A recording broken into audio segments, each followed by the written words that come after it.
Most people think debt is a personal failing, a lack of discipline, poor choices, living beyond your means. The narrative is clean, moral, reassuring. If you're in debt, it's your fault. If you can't escape it, you're not trying hard enough. But if you look closely, closer than the financial advisors and credit counselors ever dare, you'll find a different truth. The modern debt system isn't broken, it's functioning exactly as designed. It was built deliberately and systematically to ensure you can never fully escape. This isn't about individual failure. This is about a financial architecture engineered over decades to extract wealth from the majority and transfer it upward. Welcome to Moments Between, where the stories you think you know are never quite what they seem. To understand how you were trapped, you have to start with a simple question. When did debt become normal? For most of human history, debt was shameful, temporary, something to avoid. But somewhere between your grandparents' generation and yours, something fundamental shifted. Debt became infrastructure. It became mandatory for participation in modern life. And that shift wasn't accidental, it was engineered. In the 1950s and 60s, most Americans didn't carry debt. You saved money, then bought things. Houses were affordable on single incomes. College was cheap or free. Credit cards barely existed. The concept of building credit would have seemed absurd. You proved financial responsibility by not borrowing, not by borrowing successfully. But the financial industry saw an opportunity. If they could normalize debt, they could turn the entire population into a permanent revenue stream. Every transaction could generate fees, every purchase could accrue interest, every person could become a profit center. The first step was the credit card. Introduced widely in the 1960s, credit cards were marketed as convenience, as sophistication, as modernity. They weren't loans, they were tools. But the business model was brilliant. Revolving credit meant you never paid off the balance completely. Minimum payments were calculated to maximize interest while feeling manageable. The average credit card interest rate is now over 20%. That's not the cost of risk, it's the price of a captive market.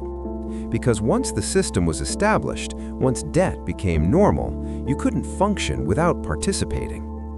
Then came the student loan revolution. In the 1970s, college tuition began rising faster than inflation. Not because education got better, but because loans became available.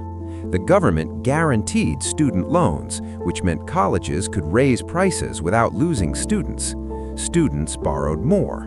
Tuition rose further, a feedback loop designed to extract maximum wealth. By the 2000s, student loan debt exceeded $1 trillion. Entire generations entered adulthood already trapped. You can't discharge student loans in bankruptcy. You can't escape them in death in some cases. They follow you forever. That's not a bug, that's the design. Next, housing. The 30-year mortgage became standard not because it's financially optimal, but because it maximizes interest payments. A $300,000 house with a 30-year mortgage at 6% interest costs you over $647,000. You pay more than double the home's value, and most of that is interest going to banks. But the system was designed so you can't opt out. Cash purchases are rare. Saving enough to buy outright takes decades. Renting builds no equity. You're forced into the mortgage trap because the alternatives were systematically eliminated. Then came the credit score. Introduced in 1989, the FICO score quantified your value to lenders. But here's what they don't tell you. The score isn't measuring financial responsibility, it's measuring profitability. Pay off your credit cards completely every month? Your score doesn't improve much. Carry a balance and make payments? Score goes up. The system rewards being in debt, not being debt-free. You're penalized for closing accounts. You're penalized for not having enough types of debt. The score isn't measuring your ability to repay. It's measuring your willingness to stay trapped. And the number itself is designed to keep you borrowing. Too little credit history? Low score. Too much credit utilization? Low score. The sweet spot, the score the system rewards, is perpetual, managed debt. Never free, never drowning, always paying. But the most insidious trap is the minimum payment. Credit card companies are required to show you how long it takes to pay off a balance, making only minimum payments. For a $5,000 balance at 18% interest, minimum payments take over 20 years and cost nearly $10,000 in interest. The minimum payment is calculated to feel affordable while ensuring you never escape. It's mathematically designed to maximize the time you're in debt and the total interest you pay. The longer you're trapped, the more they extract. This system is reinforced by wage stagnation. Since the 1970s, productivity has doubled, but wages have barely moved. The wealth generated by workers' increased productivity went to shareholders and executives, not workers. Meanwhile, costs for housing, healthcare, and education skyrocketed. The gap between income and cost of living was deliberately widened, and debt was offered as the solution. Can't afford college? Borrow. Can't afford healthcare? Credit card. Can't afford a car to get to work? Auto loan. Debt became the bridge between what you earn and what you need to survive, and once you're on that bridge, you can't get off. The system even penalizes you for trying to escape. Pay off a loan early? Prepayment penalties. Consolidate debt? Fees and higher interest rates long-term. Miss a single payment? Your interest rate skyrockets, late fees pile up, and your credit score tanks, making future borrowing more expensive, trapping you further. The system has antibodies against escape. Every exit is blocked by fees, penalties, and design features that push you back into debt. Bankruptcy was supposed to be the safety valve, the way out for the truly desperate. But in 2005, the credit card industry rewrote the bankruptcy laws. They made it harder to file, more expensive to process, and impossible to discharge student loans. Even the escape hatch was welded shut. The system protects itself. And here's where it gets darker.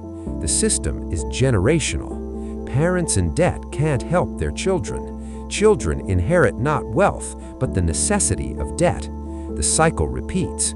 Each generation enters the system earlier, with more debt, with fewer exit options.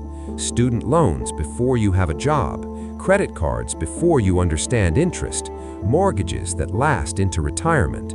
The trap tightens with each generation. This isn't about individual choices. It's about a system designed over decades by financial institutions, protected by lobbying, and normalized through culture. You were told debt is normal. You were told credit scores matter.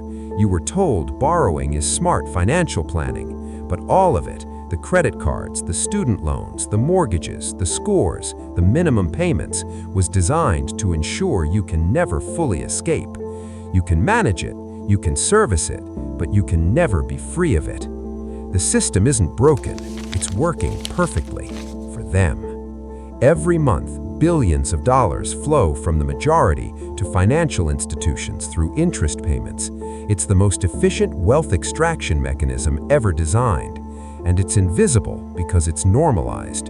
You don't see it as exploitation, you see it as life, as responsibility, as adulthood. History doesn't repeat, but if you don't understand it, it'll crush you all the same. If this gave you a new perspective, hit subscribe. The system has the answers, and I'll show you where to look.